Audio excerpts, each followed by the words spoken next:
नमस्कार, सरकारी कर्मचारी या यूट्यूब चॅनलमध्ये आपलं खूप खूप स्वागत आहे। सरकारी कर्मचारी संदर्भात आत्ताच्या घडीची मोठी ब्रेकिंग न्यूज। सरकारी कर्मचारीबाबत 6 सप्टेंबर 2025 रोजीची मोठी बातमी। चला तर याबाबतची सविस्तर माहिती पुढील प्रमाणे पाहूया। तत्पूर्वी चॅनलला सबस्क्राइब केलेलं नसेल तर चॅनलला सबस्क्राइब करायला विसरू नका। सरकारी कर्मचाऱ्यांच्या बाबतीत केंद्र सरकारकडून एक महत्त्वपूर्ण निर्णय घेण्यात आलेला आहे। सदर निर्णयानुसार कर्मचारी पेन्शनधारकांना दिनांक 30 सप्टेंबर 2025 पर्यंत डेडलाईन देण्यात आलेली आहे। केंद्र सरकारने नुकतेच जाहीर केल्यानुसार ज्या कर्मचाऱ्यांना राष्ट्रीय पेन्शन योजना लागू आहे अशा कर्मचाऱ्यांना नवीन यूपीएस युनिफाईड पेन्शन योजना लागू करण्याचा निर्णय घेण्यात आला आहे।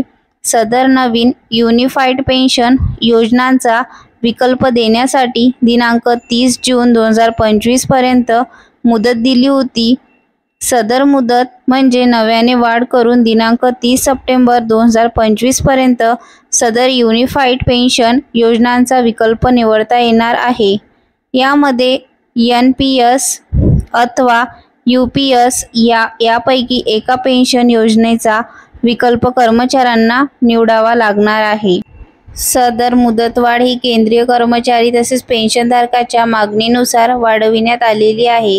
ही मुदत अंतिम असल्याने केंद्रीय कर्मचाऱ्यांनी 30 सप्टेंबर 2025 पर्यंत विकल्प नमुना भरून कार्यालय प्रमुखाकडे सादर करण्याचा आहे। यूपीएस पेन्शन योजनेमध्ये शेवटचा मूळ वेतनाचा 50% रक्कम पेन्शन म्हणून मिळणार असल्याने एनपीएस पेक्षा सदर पेन्शन प्रणाली फायदेशीर ठरणार आहे। धन्यवाद।